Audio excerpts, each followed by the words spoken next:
Pemirsa, keluarga berencana KB 4 anak yang digagas Gubernur Bali Wayan Koster merupakan upaya melestarikan nama-nama tradisional Bali seperti Nyoman dan Ketut yang terancam punah akibat program KB 2 anak. Program ini menganjurkan warga Bali untuk memiliki 4 anak agar nama-nama tersebut tetap ada dan kebudayaan Bali tidak hilang.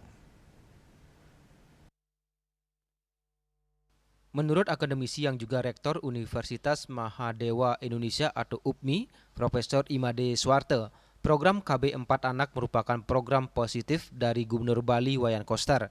Bali memiliki kelebihan yang tidak dimiliki oleh daerah lain, yakni keunikan budayanya. Pariwisata Bali tidak hanya soal pantai yang indah, tapi keunikan akan budaya Bali.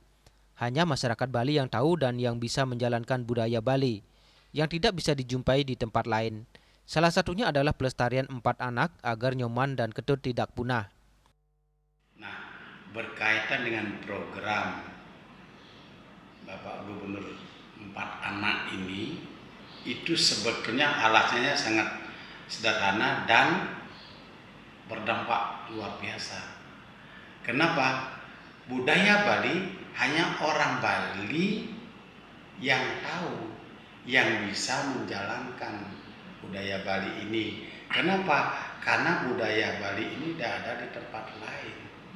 Karena itulah kekhawatiran Pak Gubernur kalau masih 2 anak di mana Nyoman Ketut hilang itu mengkhawatirkan populasi orang Bali semakin lama semakin sedikit populasi non Bali yang banyak masuk ke Bali. Lalu siapa yang peduli dengan budaya Bali? Itu sebetulnya. Karena itulah Nyoman Ketut ini mesti ada, harus ada dengan perangsang. Enggak saya perangsang ini.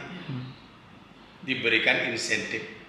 Nyoman Ketut ini diberikan insentif mulai dari hamil.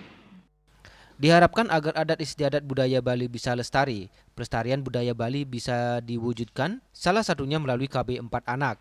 Deteksi dini terhadap pencegahan punahnya budaya Bali salah satunya melalui pelestarian KB 4 Anak. Andika, Bali TV.